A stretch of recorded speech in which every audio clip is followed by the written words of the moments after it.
Please. Yeah.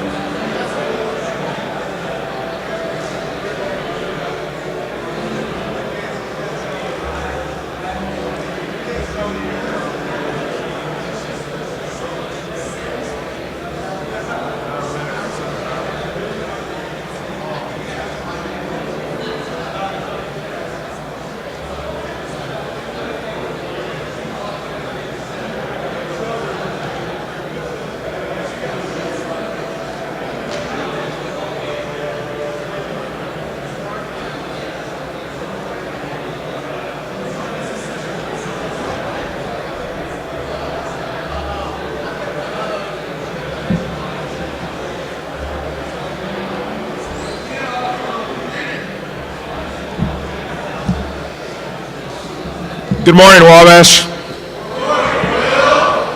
Our speaker today became Wabash College's 15th president on July 1st, 2006.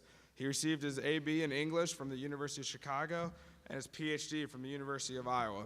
With his talk entitled Summer, Senioritis, and Starting Over, I'm pleased to announce our president, Dr. Pat White.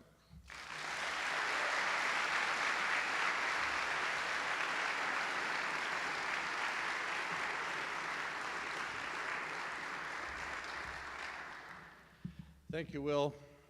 It is always a pleasure to give a chapel talk, and a special honor to give the first one this year. And even more so this year, I speak to you today with special pleasure, because this is the start of my 4th year at Wabash. With the class of 2010, this is my senior year. Of course, at the end of this year, when the class of 2010 graduates and moves on, I won't leave you. I don't think. But I mark with my brothers in the class of 2010 our senior year at Wabash. We came in new to Wabash, and we have shared much in the last 4 years together. We have come to know one another well. We have grown up together. We have grown older together. Though I think you guys look a lot less shop-worn than I. We have all changed. We have laughed together, worried together. We have learned from one another. You have taught me much, and I hope I have taught you something as well. We have disagreed at times. We've fought at times, cheered together, cried together, and finally have come to care for one another as brothers and as men bound together in love of Wabash. I'm hoping that this year will be a special one, but let me even speak a little more precisely. I know that we will make this a special year, our senior year, a year spent in such a way that when I ring you out next spring, we will be able to say to one another about this year and about all our years together, what a time we had. We will look at one another proudly and say we had a great year and a great time at Wabash. We will shake hands on the mall and say in our heart of hearts, we fulfilled our promise, that promise made now 3 long years ago, to give our best to one another and our best for Wabash. And the college, we will say, is better for our being here. And this year of 2009-2010 will have been a great one for Wabash. I hope we will accomplish that together. How will we do that? We know some of the challenges: the economy, the day-to-day hard work of teaching and learning, the challenge to be excellent in all we do, the constant work of making real the gentleman's rule and furthering the mission of Wabash College to think critically, act responsibly, lead effectively, and live humanely. We also need to anticipate new challenges, challenges we cannot imagine. Think of all we have experienced in our time at Wabash and how little we could have foreseen on that summer day in 2006 when I rang you in. But just as you have proven worthy of the highest hopes for this college over the last 3 years, I am confident that you are, that all of us today are ready for the challenges of this year, whatever they may bring. We are all ready. All of you men of Wabash who come together today, whatever your age, whatever your class, you have come together after a summer that was a break from Wabash, or in many cases, a transition from high school. However much that summer was fun and relaxing, it also included the hard and important work of preparation. And we share this moment of starting over with all in the Wabash family, all of the faculty and staff who join us together today. Whether we come to Wabash for the first time or we come back after a summer away, we have come after a summer of preparation to do the work of the college. We come together to start over. How was your summer? In the cooling days of early September, that is the question on everyone's lips. You men are kind enough to ask me that. How was your summer, President? And I respond, I had a wonderful summer, a vacation of 3 weeks out west. Let me tell you about it. My wife, Chris, and I went to the Grand Teton Mountains in Wyoming, one of the most beautiful places on earth. I love it there. Here, let me show you some slides on my first-generation cell phone. And then in conversations you say, that's nice. I got to wash out my socks before my physics class, but that's okay. I'll talk to you later, President White. I enjoyed it. I may be one of those rare birds who loves hearing vacation stories, loves hearing traveler stories. I spent 5 years of my life writing a dissertation on travel literature. The quest journey of men and women who left the comfort of home to travel, only to return home revitalized, changed, knowing the place at home anew, as if seeing it for the first time. And I am convinced that is what summers do. So now that I have you here captured, let me tell you just one story. My wife Chris and I spent our days in the Tetons hiking, always proudly wearing my Wabash College cap. I have a number of these. W's you can wear around here and everybody knows what you're talking about. Wabash you can wear most places and people assume it's a college. In the West, I wear Wabash College to make sure that everybody understands that it is a college and not a trucking company or not a river or not a post office or something else. On our first full day in the Tetons in late June, our first big hike, 6 miles or so, way up Paintbrush Canyon and back, the trail was still pretty rugged. This is late June in the mountains. We climbed over 14 each way tree falls. And these were not just limbs, these were big things. Just wanted to press the macho-ness of your president there. Not to mention Chris, who was moving faster than I was. As we got higher, we ran into a lot of snow on the trail.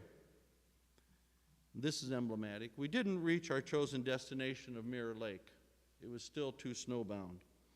But we had a great hike and came back weary and ready to call it a day. We walked the last mile or so in the beautiful golden light of late afternoon by String Lake on a broad, flat trail.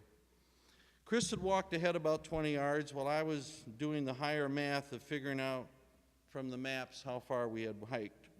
Took me a while. As I caught up to her, she looked up at the trees and said, "Look at all these birds." And there was a whole flock of birds twittering and flying away, and flying like mad. Then as I looked up, Chris said, "Oh my God." And then things happened very fast, but I will move them into slow-mo.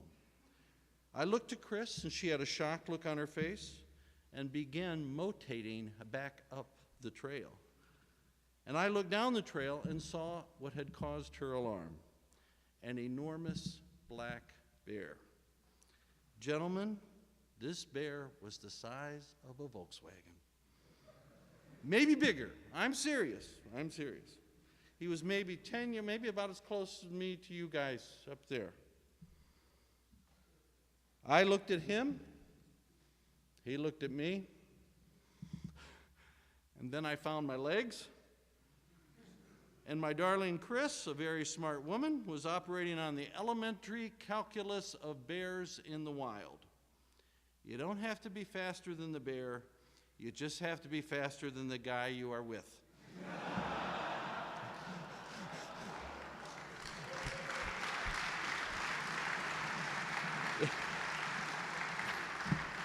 There was no contest that day. When I caught up with Chris, she was heading to the lake. Here's where, gentlemen, you want to apply all your courses in the liberal arts and sciences. Mrs. White was set to jump into String Lake, not realizing until further homework days later that bears are excellent swimmers. But when we look back, the bear was gone, moving about his business. Why did he just walk away? The simple answer is that he had something to get to, and we weren't particularly bothering him. But I have a feeling in that moment when our eyes made contact that there may have been a deeper reason. I like to think that Brer Bear may have been a magna cum laude graduate from the university to the south, and he fixed on my Wabash college cap, and he didn't want to have any trouble with a little giant. But Chris and I, as lifelong students of the liberal arts, tried to learn from our experience. Following rhetoric mentors like Vic Powell and Joe O'Rourke and David Timmerman and Todd McDorman, I did point out to Chris that she might have been more precise in her word choice. As she looked up and said, "Oh my God," I reasonably assumed for a nanosecond that she was having a vision, an epiphany of some sort. It might have been more valuable for you, Chris, to say, "Look, a bear." But on that day, and many days on that trip, we had our adventure. We learned anew, and we came back to Wabash refreshed with new energy. Many of you had adventures this summer. You had your going out and your coming back, which is what adventure means in its roots, a coming to something new and wonderful, and implicitly a coming home. For all of us, a coming home to Wabash. I know some of you had changes this summer in your lives and fortunes. Some I know were visited with tragedies and sadness, and our hearts go out to you as we join together to start over as brothers and sisters. But just as we seniors have been changed by the time together, we have all been changed by the time away, and we come back now to a new year to start over. The seniors among us face a particular challenge, scarier than a bear. The challenge of what's next for me. And the challenge of how do I make the most of this year, a challenge we all share. We are all concerned with such challenges as H1N1, which we are not supposed to call swine flu, so as not to offend our porcine brethren. Gentlemen, I lived in Iowa. I worked on farms in Illinois. Pigs are not particularly sensitive creatures. They can handle themselves, and a true hog is your creature who does not take offense easily. When you weigh 270 pounds and can move as fast as a school bus, you don't have to get upset. But I digress. H1N1 is a serious threat, and we are trying to respond to its challenges. But I want to describe a more subtle disease today, the disease of senioritis. Harder to detect than H1N1, senioritis is a serious threat. You may remember this from high school days. In conventional senioritis, one is convinced that this is the time to coast, the time to lie back and not take yourself or your experience too seriously. But when I look at you seniors, men who I have admired and grown with, I know no one in this senior class who is susceptible to traditional, old-fashioned senioritis, marked by lazy days and a feckless attitude. I see in you instead a valuable and benevolent senioritis, a particular Wabash strain of senioritis that makes you immune from the run-of-the-mill kind. I am not a physician. I don't even play one on TV. and I haven't stayed at a Holiday Inn Express last night.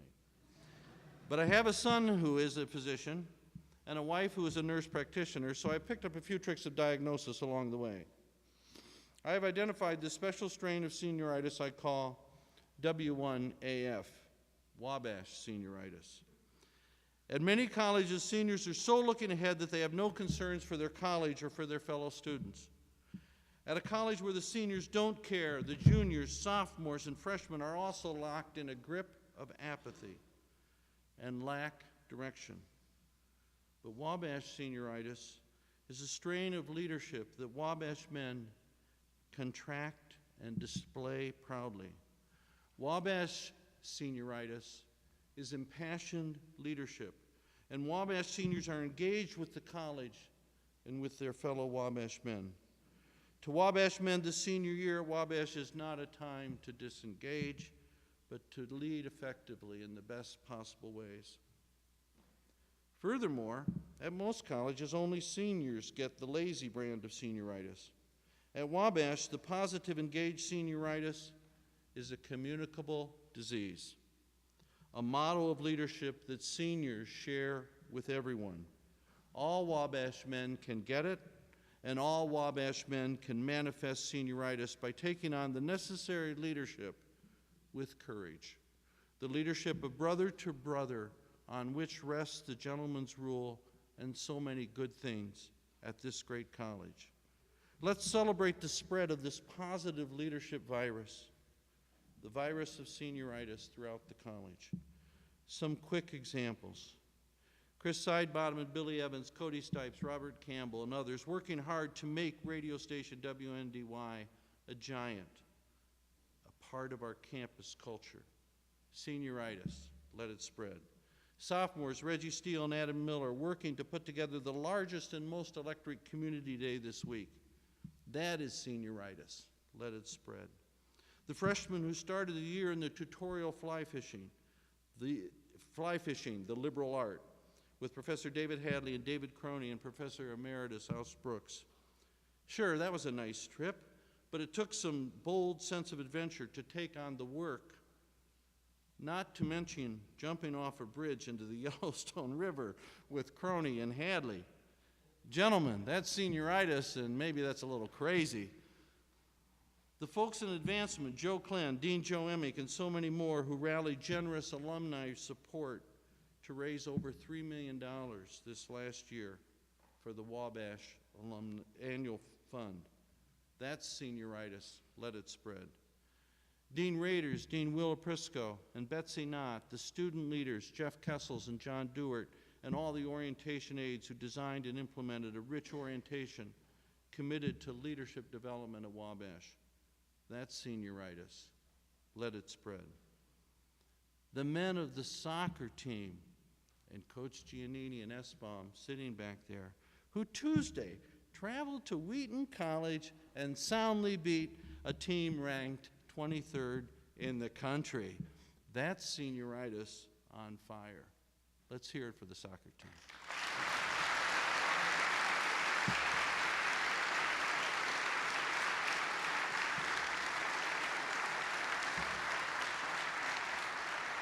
The faculty, new or experienced, who are leading the college with Deans Phillips and Hughes in new ways through renewed commitment to writing, interdisciplinary work, international study.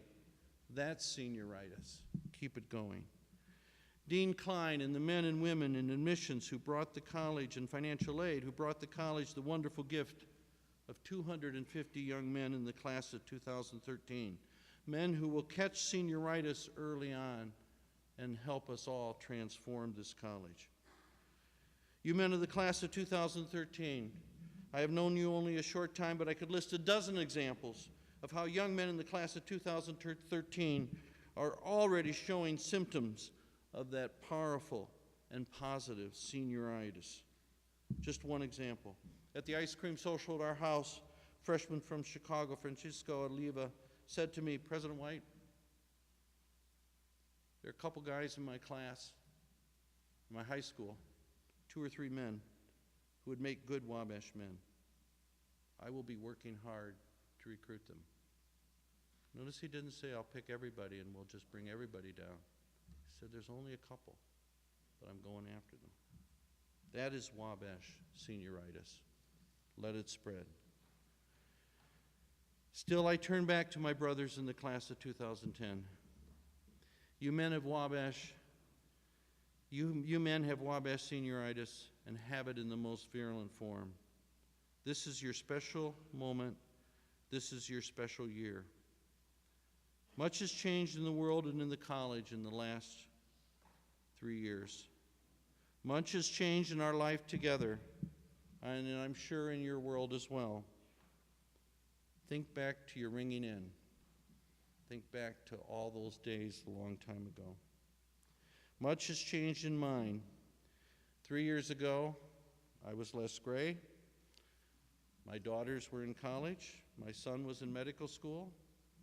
Now he's a third-year surgical resident, married, and this afternoon at 4 o'clock, I'm going to become a grandfather for the first time.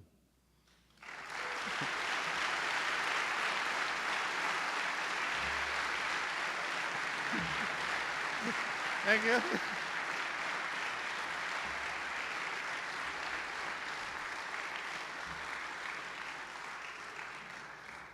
Chris and I will meet our granddaughter, whether her name is Sophie, Hannah, Nora, or Madalena. Those are actual names. And life will begin again. Life will start over. I've been practicing grandfatherhood. I've been going around the house saying things like, bye, cracky, and well, when I was a boy, so far it's driving Chris nuts. Life changes. The world changes. And yes, even Wabash changes. At Wabash, we pride ourselves on the strong traditions and conservation of the values of Wabash, the conservation of what matters. But just in the great saw of liberal arts education, that an unexamined life is not worth living, an unexamined college is not worth loving. When men of 50-year classes come back for reunion, embrace the college anew, they come back and marvel at how great the college is. And they meet the students, they meet you, all of you, and they are impressed with both how much things have stayed the same and moved by how much things have changed. We have spent a lot of time thinking about Wabash and the gentleman's rule, and we will continue to have these discussions because, like the traveler who comes back to Wabash again after summer, to learn that the place is new again, we always must return again and find this place anew. We must never, never be afraid to ask ourselves hard questions. I know you're not afraid to ask me hard questions. We must never be afraid to accept and embrace the changes that will make this college greater. Let us remember that just as an examined life is not worth living, an unexamined college is not worth loving. Next week, we will honor a man who never forgot that, a man who never lost his senioritis. We will have a memorial service on September 12th for Dick Christine, Wabash class of 1941, a man whose ancestors founded this college and the town of Crawfordsville, a man who as a student, leader, and trustee did much to shape Wabash. He was also a great leader of the state of Indiana, serving in the state senate, and a courageous lieutenant governor, and just one very courageous and gutsy decision on his part, probably away from being governor of the state. But he chose, like good Wabash men, the right over the path to power.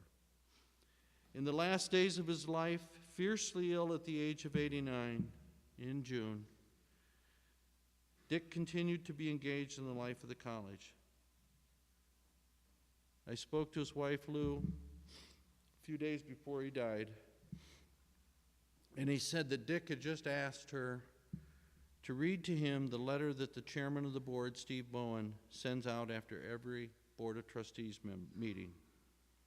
He still wanted to keep up on his beloved college. Senioritis, indeed. I invite you all next week to take time to come to honor this man and what he continues to mean for Wabash. So let us resolve together, all of us, faculty, staff, and students, to begin anew with energy and passion. Passion for one another and for Wabash, and even more for all that Wabash can be. Let us live this year, let us live this day, whether we be seniors in age or years, in college, or we just have caught the good form of Wabash Senioritis, W1AF. Let us begin this year with hearts made strong with hope and promise. The work we will accomplish together in class and in every aspect of college depends on each of us stepping up to the joys and the responsibility of leadership. Let us promise one another that we will be the strength that Wabash needs, that we will be part of the greatness. We will take on what we need to take on. Let each of us say, this college and my brothers and sisters who make up the Wabash family can depend on me. And especially, I reach out to my beloved brothers in the class of 2010, and I invite you to live this year so that you will say on graduation day, I have found my own way, I have found my own path, I have stared down my own bears. I have taken my own challenges. Let us live so that when we march through the senior arch, I'm going to take you that way, guys, at graduation, because for 4 years I haven't walked under that. I need all the luck I can get. Let us live so that when we march through the senior arch together at graduation, we leave much that is good behind us, much that is admirable, much that will cause the men of the class of 2013, the men of all the classes to say, they taught me well. They taught me what it means to be a Wabash man. Let us live this year so that when we turn to one another on that green day in May of 2010 and say farewell and welcome in another summer, we might clasp one another's hands and say, we have done well. The college is better for our year, is better for our lives, and we are better for having stepped up this year and in all our days, and we are better for having trod these trails together. Wabash always fights.